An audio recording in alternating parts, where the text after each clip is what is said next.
was terrified by Sophie Cunningham's injury, so she went down with what didn't appear to be the worst injury. Stephanie White, the head coach of the Indiana Fever, just gave a serious curveball regarding Sophie Cunningham's injury. And no, it's not your typical update that she's doing well. There are more layers of tension and a couple plot twists in this story. And if you thought Sophie would be back on the floor with some tape and a pep talk, think again. She went down and rolled her ankle after landing on Ryan. When Coach White announced Sophie's recovery, it wasn't just a medical update, it was a cultural one, because losing Sophie, even temporarily, isn't about missing buckets. It's about missing presence, toughness. Let's be clear, Sophie Cunningham is not Indiana's biggest scorer or flashiest playmaker, but she is irreplaceable, the fire, enforcer, physical tone setter, and the one who ensures that no opponent feels comfortable out there, and the team's emotional thermostat. If you're eager for Sophie and the Fever to play again, leave a spicy comment below. Let's move on to the first game.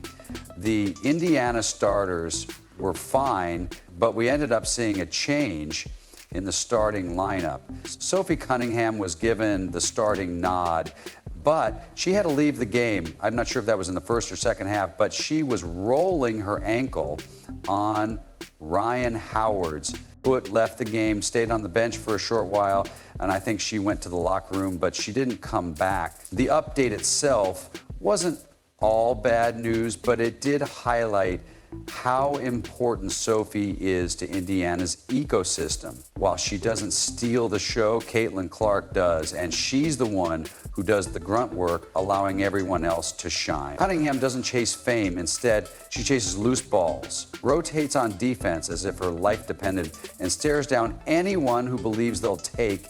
She has a role with her teammates that doesn't appear on highlight reels, but every coach and player knows that you can't win without Sophie. Yes, Sophie Cunningham's got hurt, but let's go ahead and watch the play right now. She landed on her ankle the wrong way, so she's here coming for the rebound, boom, and lands on Ryan Howard's foot the wrong way. She was holding it, ma'am, when the injury first occurred, and there was a moment of denial on the team. Perhaps it was just a knock, but she'll get over it. Since Sophie usually gets hurt, wipes off the dust, and jumps back in, this time was different.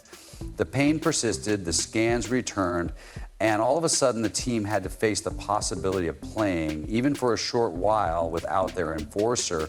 It's like taking down the guardrails on a roller coaster. It might still run, but it feels less stable.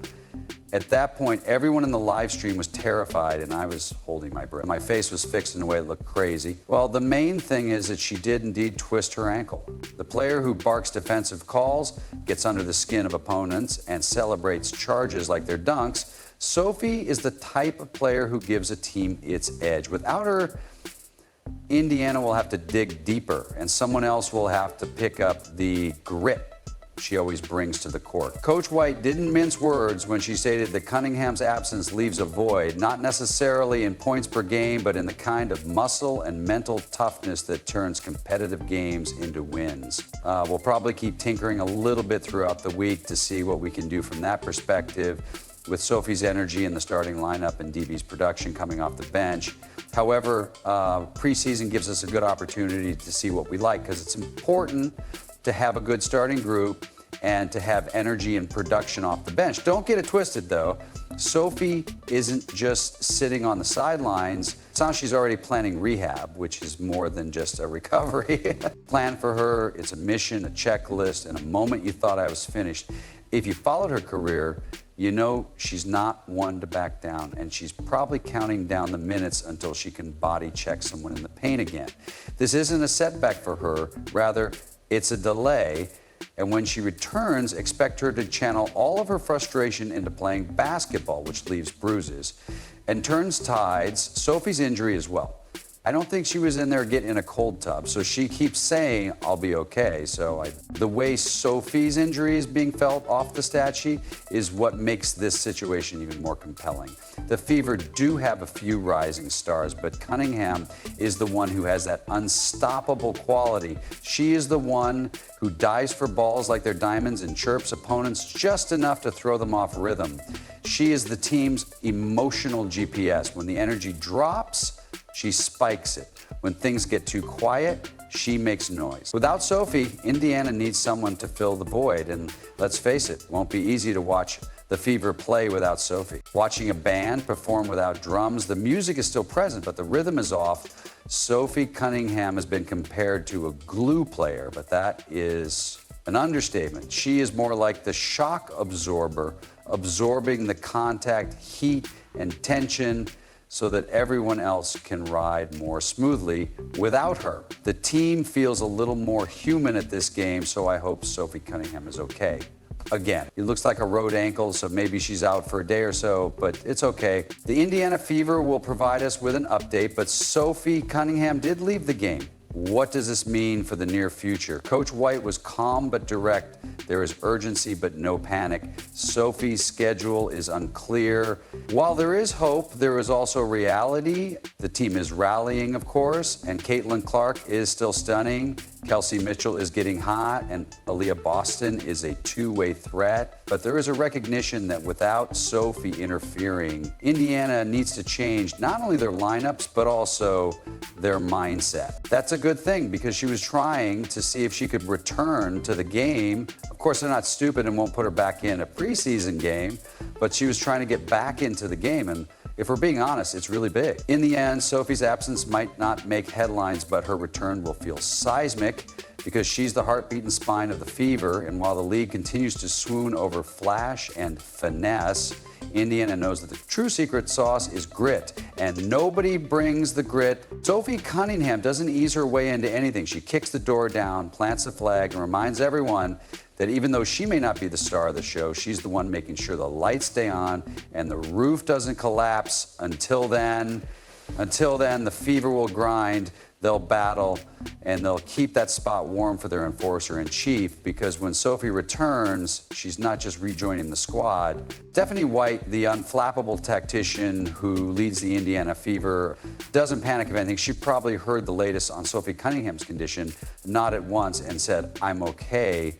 But it looked like it could have been something worse because of the way she landed, and it was more like an Achilles-looking stretch instead of a twisted sideways foot.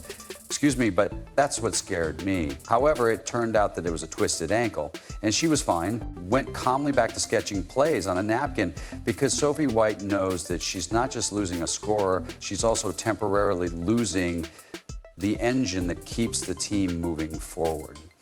This isn't your typical injury update that she'll be back soon, but it's also not a season-ending tragedy. Rather, it's a multi-layered update that sparks debates, raises questions, and makes it obvious that this team isn't the same without Sophie keeping things together.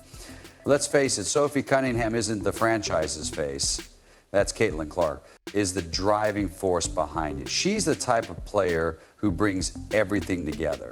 She's part enforcer, part Energizer Bunny, and part chaos coordinator. Her injury news came as a shock, not because the team would fall apart without her, but rather because it would lose its edge. Sophie doesn't just play, she stabilizes.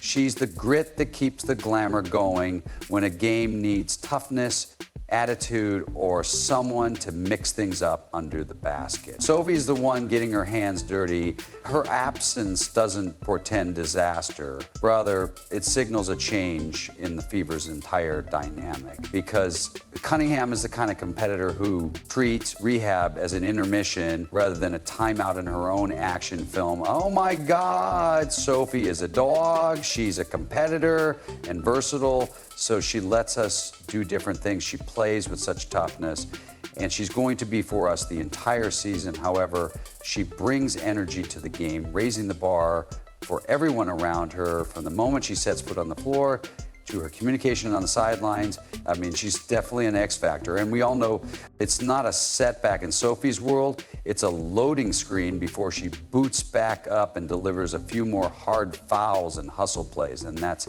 Kiki-era Finn. While most players might spend an injury timeout with an ice pack and a quiet recovery plan, Sophie's out here planning her re-entry like she's coming off a secret mission. Her rehab isn't just physical, it's strategic. She's probably already watching film, studying every rotation, and texting the rookies to box out. The worst thing about the WNBA, in my opinion, is that as soon as Sophie hit the floor following that mystic shove, she got back up as if gravity had personally offended her. There was no drama or hesitation, just a steely glare and a silent vow to return stronger. That wasn't just resilience that was Cunningham's trademark. She eats contact for breakfast, so pain isn't an issue, it's just a pit stop, which is what makes her the ideal counterbalance to Indiana's finesse when the Fever need flash. Sophie needs fire, that's all. A lot of people aren't happy demon Sophie, and she showed up. Look at this, they're celebrating that, okay? It's crazy. She's screaming, and Kiki is laughing in her face. You've never seen a rook with a vet so shaken. You want to know how important Sophie Cunningham is to this squad. Take her off the floor, and the Fever starts to look off. The rotations and the pace feels a little too polite. Simply put, she is the vocal leader who sets the emotional temperature. Think of her as a defensive thermostat who turns up the heat when opponents start acting bold. When games get messy, she leans into the chaos and finds rhythm in it. This is something you don't find in stat sheets, but it's something you feel good about. First and foremost, they play really hard. They play with different levels of effort. They're both tough as nails. They have length, and they use it really well. Don't let the tough exterior fool you. Sophie is smart. Her basketball IQ is high, her instincts are sharp, and she has an exceptional ability to read a game's momentum. The way they cut, spread the floor, and bring on the defensive end of the floor are all like mirror images of each other. She doesn't have to drop 40 every night, but she's the reason others get to shine. She clears space, takes responsibility, and barks orders like a power forward's body on the court. You sense her presence. You want to make sure that your home court is special to you as a team, but you also want to make it difficult for other people to come in here to Gamebridge, and they don't want to play here, right? I believe that as an energy player, you have to get your fans involved. That's our sixth man right there. In the analogy, everyone loves Sophie's glue, but she's that industrial strength adhesive that keeps everything from falling apart. Without her, the Fever is still a talented group, no doubt, but I'm grateful to have players like Sophie who are comfortable being uncomfortable and doing what's required for our team to succeed. It's like a great band without the drummer. Technically functional, but lacking pulse. Sophie gives them that beat, she makes them tick, and right now, with her out, the team is trying to figure out how to keep the rhythm going until she returns. You know, we put Sophie in position where she was running the point guard, and at the end of the game, we put Lexi in position where she was running the point guard. They both did a great job of it, but I really like their energy and competitive spirit. Sophie's story isn't about being the biggest name on the marquee. Rather, it's about being the name you circle in the locker room when you say, we need someone to set the tone. She's the type of player who won't let her team quit, won't let the pace drop, and won't let opponents get comfortable.